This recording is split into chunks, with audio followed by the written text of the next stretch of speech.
हाय students, मैं R C Sharma, chairman VSI Jaipur. जैसा कि आपको पता है कि अभी वीएसआई का एबीसी एनालिसिस का सीरीज चल रहा है, जिसमें हम सीए फाउंडेशन, इंटर और फाइनल के हर सब्जेक्ट का एबीसी एनालिसिस प्रोवाइड कर रहे हैं। और उसी सीरीज में आज हम लेने वाले हैं सीए फाइनल का SFM old and new syllabus. और इस एबीसी एनालिसिस को प्रिपेयर करते समय इस चीज़ का ध्यान रखा हुआ है कि ये दिसंबर 21 एग्जाम के लिए एप्लीकेबल है और उसमें क्या क्या क्वेश्चन पूछे जा सकते हैं, किस चैप्टर में से क्वेश्चन पूछे जाने की प्रायोरिटी ज़्यादा है, किसी में कम है, ये सारी चीज़ डिस्कस करी हुई है। उसमें एक कैटेगरी में उन चैप्टर्स को रखा हुआ है जो ईजी है, कम टाइम में हो सकता है और जिसमें एग्जाम में आने की पॉसिबिलिटी बहुत ज़्यादा है, स्पेशली दिसंबर 21 एग्जाम में। सी कैटेगरी में वो है जिसमें या तो टफ है या प्रिपेयर करने में टाइम लगता है या उसकी फ्रीक्वेंसी कम होती है या पूछे जाने की संभावना कम है। और मॉडरेट जो है वो बी कैटेगरी है जिसमें नॉर्मल वॉल्यूम और नॉर्मल क्वेश्चंस हैं, लेकिन ए कैटेगरी से थोड़ा सा टफ है या कम आते हैं एग्जाम में, तो उस तरीके से एबीसी कैटेगरी बनाई हुई है। सीए फाइनल के लिए एफआर की एबीसी एनालिसिस 2 दिन पहले आ चुकी है और वो वीएसआई के यूट्यूब चैनल पे अवेलेबल है और उसका जो पीडीएफ है वो वीएसआई के टेलीग्राम चैनल पे अवेलेबल है। तो जो बायो में दिए हुए लिंक को क्लिक करके आप ये ज्वाइन करके रखें, जिससे कि आगे आने वाली एबीसी एनालिसिस भी सारी मिलते रहे। इसके अलावा वीएसआई के यूट्यूब चैनल पे जो एमसीक्यू सॉल्यूशन के वीडियोज, अमेंडमेंट क्लासेस और भी बहुत सारा जो यूजफुल मटेरियल है, आरटीपी एमटीपी सॉल्यूशंस, ये VSI free of cost provide कराता है। तो आप वीएसआई का यूट्यूब चैनल सब्सक्राइब करें और उसका बेल आइकन दबा के रखें, जिससे कि आपको नोटिफिकेशन टाइम टू टाइम मिल जाए। और साथ में इसका जो पीडीएफ मिलेगा कि कौन कौन से चैप्टर हैं एबीसी कैटेगरी में, ये पीडीएफ सारा आपको वीएसआई के टेलीग्राम चैनल पे मिलेगा। तो वीएसआई का टेलीग्राम चैनल पे ज्वाइन करें आप, जो डिस्क्रिप्शन बॉक्स में दे रखा है लिंक उसका। और ये सारे नोटिफिकेशन आपको वीएसआई के इंस्टाग्राम चैनल पे मिलेगा, तो इंस्टाग्राम चैनल पे ज्वाइन करें, जिससे कि आपको कोई भी वीडियो, यूजफुल वीडियो मिस नहीं हो जाए, क्योंकि इससे आपको बहुत ज़्यादा बेनिफिट होने वाला है। इससे आपका ये मान के चलें कि एबीसी एनालिसिस से आप जितनी स्टडी करोगे उससे आपका कम से कम 100 मार्क्स आपके इंक्रीज हो सकते हैं इजीली उतने ही स्टडी में। इसलिए बहुत इंपॉर्टेंट है और ये यूजफुल वीडियो है जो आप अपने दोस्तों को भी शेयर करें, क्योंकि मार्केट में जिस तरीके से मिथ चला हुआ है कि ये बहुत टफ है, होती नहीं है, नेगेटिविटी काफ़ी फैली हुई है, तो इसलिए होती है कि प्लानिंग नहीं है। अगर एक प्लान्ड वे में स्टडी करोगे तो आपको पढ़ने में बिल्कुल भी जोर नहीं आएगा, इसलिए प्लान्ड वे में स्टडी करें, आपको कोई भी दिक्कत नहीं आएगी। तो पूरी जी जान लगा के मेहनत करें, आपका पर्पस डेफिनेटली सोल्व होगा। अब मैं एबीसी एनालिसिस जो आपको बताने वाला हूँ, वैसे तो मैं लाइव आके बताता हूँ, लेकिन आज मैं ये जो स्ट्रीमिंग के थ्रू हो रहा है, तो प्रीमियर के थ्रू हो रहा है। इसका बेसिक रीज़न है कि आज मैं अवेलेबल नहीं हूँ, इसलिए मैंने इसको रिकॉर्ड कर दिया, जिससे कि आपका कोई भी दिन मिस नहीं हो और अननेसेसरी टाइम वेस्ट नहीं हो। तो आप जो एबीसी एनालिसिस है, पिछली बार भी हमने जुलाई 21 एग्जाम के लिए दिया था और उसका एबीसी एनालिसिस क्या दिया था हमने और उसका एक्चुअल एग्जाम में क्या इम्पेक्ट आया, एक्यूरेसी क्या थी, ये भी मैं आपको बताऊंगा। और कौन कौन से चैप्टर ए कैटेगरी में है, कौन से बी कैटेगरी में है, कौन से सी कैटेगरी में है, ये भी मैं आपको बताने वाला हूं। तो ये जो स्लाइड जो अवेलेबल है ये मैं अभी आपको बताता हूं। तो आप ये देखो, एबीसी एनालिसिस में ये पीडीएफ में आपको दिखा रहा हूं मैं।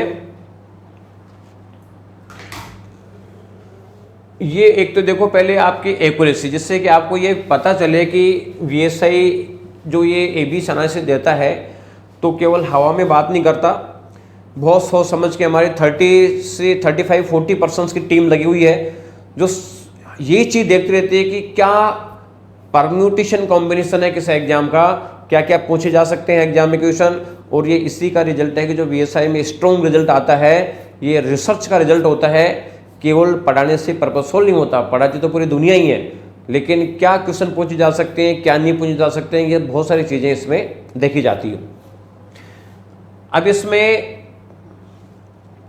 एक्यूरेसी की बात करें तो देखो ए कैटेगरी में पिछली बार हमने बताए थे, जो ये आपका 19 मई को हमने डाला था, ये VSI का टेलीग्राम चैनल पे अवेलेबल है, आप देख सकते हो।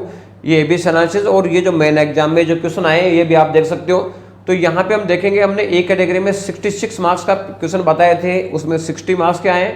बी कैटेगरी में 44 मार्क्स के बताए थे, उसमें से 40 मार्क्स के क्वेश्चन आए। यानी हमने बताया था कि ए और बी कैटेगरी में से 110 मार्क्स के क्वेश्चन आए, लेकिन 100 मार्क्स के क्वेश्चन आए एक्चुअल में।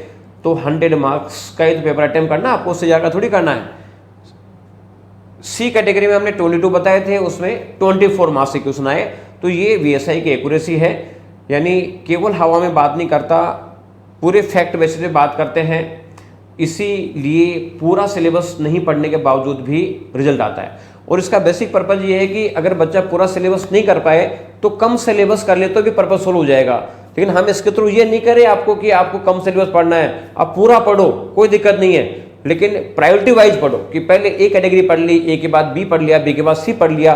क्योंकि बहुत सारे बच्चों का पूरा सिलेबस कंप्लीट नहीं हो पाता है, उनका कुछ मैटर छूटता है। तो हम ये इसलिए बनाया है कि कोई मैटर छूटता भी है तो वो छूटे जो सबसे कम प्रायोरिटी वाला है, जिससे कि आपको लॉस नहीं हो। तो ये इसको ध्यान में रखते हुए बनाया हुआ है। तो अब पहले अपन न्यू स्कीम का ABC एनालिसिस करेंगे, इसके बाद में ओल्ड स्कीम का बताऊंगा, दोनों स्कीम्स का इसमें अवेलेबल है।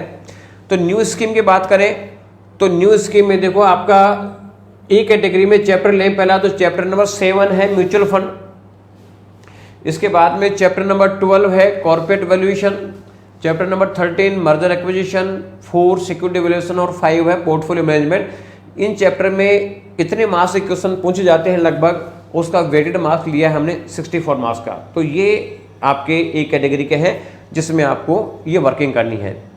बी कैटेगरी में हम देखें तो बी कैटेगरी में चैप्टर नंबर 9 है, 10 है, 11 है, 14, 6 एंड 2, यानी ये 2, 4, 6 चैप्टर हैं, जिसमें से आपके 2 चैप्टर प्रैक्टिकल है 9 और 10, और बाकी रिमेनिंग जो चैप्टर है वो थ्योरी के हैं। क्योंकि थ्योरी के जो चैप्टर हैं ये बेसिकली देखे जाए तो चैप्टर नंबर 14 to 6, 2 एंड 11, ये जो 4 चैप्टर हैं ये बेसिकली इसमें से ये मान के चलो कि आपके जो थ्योरी जो करनी पड़ती है, आपको 5 क्वेश्चन थ्योरी करने पड़ते हैं 20 मार्क्स के, इसमें से 4 क्वेश्चन तो इसमें से आराम से कवर हो ही जाएंगे, ठीक है ना। तो ये बी कैटेगरी में रखे हुए हैं। सी कैटेगरी में है आपका चैप्टर नंबर 8 डेरिवेटिव है, एक तो प्रैक्टिकल है, एक चैप्टर नंबर 1 है ये थ्योरेटिकल है, और चैप्टर नंबर 3 है ये भी लगभग थ्योरेटिकल है, कुछ कभी कभार प्रैक्टिकल भी आ जाता है। तो ये आपका सी कैटेगरी है। आप पहले ए कैटेगरी पढ़ें, फिर बी पढ़ें, फिर सी पढ़ें। बी कैटेगरी में जो चैप्टर हैं वो भी हालांकि फ्रिक्वेंटली आस्क्ड वाले लिए फॉरेक्स है, कई बच्चों को जिनको समझ में बैठेगा उसका तो फॉरेक्स बहुत अच्छा लगता है, और जिनको समझ में नहीं बैठा उनको बहुत प्रॉब्लम क्रिएट करता है, इसलिए बी कैटेगरी में रखा हुआ है। लेकिन मैं एक चीज़ और बता दूं कि कोई ए और बी का मतलब ये नहीं कि साहब जो ए कैटेगरी है सभी के लिए है। अगर आपको लगता है कि नहीं मेरा तो फॉरेक्स बहुत बढ़िया है, तो आप ये मान के चलो कि एक दूसरा चैप्टर रिप्लेस भी कर सकते हो, लेकिन आप रिप्लेस के बजाय ऐड कर लो तो ज़्यादा अच्छा है। इसके बाद में ओल्ड स्कीम में आते हैं। तो ओल्ड स्कीम में देखो आप जो ए कैटेगरी है, ए कैटेगरी में चैप्टर नंबर 3 है लीजिंग, 8 मार्क्स का क्वेश्चन हर बार आता है। चैप्टर नंबर 9 है म्यूचुअल फंड, इसमें से एक क्वेश्चन हमेशा पूछा जाता है। इसके अलावा चैप्टर नंबर 13 है मर्जर एक्विजिशन एंड रिस्ट्रक्चरिंग, इसमें लगभग 18 मार्क्स के क्वेश्चन पूछे जाते हैं। Security analysis, portfolio theory and dividend decisions, यानी ये जो चैप्टर हैं आपके 6 चैप्टर ले रखे हैं, इसमें अराउंड 66 मार्क्स के क्वेश्चन पूछे जाते हैं। बी कैटेगरी में चैप्टर नंबर 12 है फॉरेक्स और 8 है फाइनेंशियल सर्विसेज इन इंडिया, ये 2 चैप्टर बी कैटेगरी में रखे हुए हैं। उस सी कैटेगरी में हम देखें तो चैप्टर नंबर 1, 2, 5, 10, 11 है ना, ये चैप्टर हैं। और इसमें से जो कैपिटल बस्टिंग जो चैप्टर है वो प्रैक्टिकल चैप्टर है। तो ये आपके, और जो चैप्टर नंबर 5 है ये एक तरीके से जो डेरिवेटिव है वो इसमें कवर होता है सारा का सारा, ये सब दोनों चीज़ें चैप्टर प्रैक्टिकल है। तो ये आपका ABC एनालिसिस ओल्ड और न्यू स्कीम का है। अब इसमें आपको पढ़ना क्या है, आपको पढ़ना एक तो ICAI का जो स्टडी मटेरियल है एक तो वो पढ़ें, और साथ में प्रैक्टिस मैनुअल पढ़ें। तो study material and practice manual पढ़ेंगे तो आपका पर्पस इजीली सोल्व हो जाएगा। और बहुत ज़्यादा मैटर पढ़ने की जरूरत नहीं है, क्वेश्चन बैंक पढ़ने की जरूरत नहीं है, आरटीपी एमटीपी बहुत सारे हैं, इतना पढ़ने की जरूरत नहीं है। आप तो केवल एसएम और पीएम कर लो। और जो नई स्कीम वाले बच्चे हैं, नई स्कीम वाले बच्चे आईसीआई का स्टडी मटेरियल कर लें और ओल्ड स्कीम का जो पीएम है उसके रेलेवेंट चैप्टर में क्वेश्चन कर लें। ये आप कर लोगे तो आपका पर्पज सोल्व हो जाएगा। इसके अलावा और भी कोई इंपॉर्टेंट क्वेरीज है, क्योंकि आज लाइव नहीं है तो आप डिस्क्रिप्शन बॉक्स में डाल दें, या कोई भी क्वेरी है तो आप वीएसआई का जो टेलीफोन नंबर है वहाँ पे आप कॉल कर लें तो आपको हर प्रॉब्लम का सोल्यूशन मिलेगा। और आप वीएसआई का यूट्यूब चैनल ज्वाइन करके उसका बेल आइकन दबा दें, जिससे कि आने वाले सारे वीडियोस का नोटिफिकेशन आपको मिलता रहे या लाइव का नोटिफिकेशन आपको मिलता रहे। और जो पीडीएफ है ये अभी आपको टेलीग्राम चैनल पे मिल जाएगी, तो टेलीग्राम चैनल से आप ज्वाइन करके और उसको आप पीडीएफ डाउनलोड करके और इसके हिसाब से प्लानिंग कर सकते हैं। Thank you students. फिर अपन नेक्स्ट 2 दिन बाद में मिलेंगे तीसरे सब्जेक्ट के लिए, यानी हर 2 दिन बाद में फाइनल का नंबर आएगा। एक दिन में फाइनल का लेता हूँ, एक सब्जेक्ट फिर इंटर का लेता हूँ और एक सब्जेक्ट फाउंडेशन का। इस तरीके से थर्ड डे हर चीज़ का, हर कोर्स का रिपीट होता है। तो आप आराम से पूरी मेहनत करें, पॉजिटिविटी मेंटेन करें, डरे नहीं, और जो भी डर फैलाते हैं ऐसे लोगों से आप दूर रहें, जिससे कि पॉजिटिविटी रहेगी तो आप ज़्यादा से ज़्यादा प्रिपरेशन कर सकते हैं। Thank you.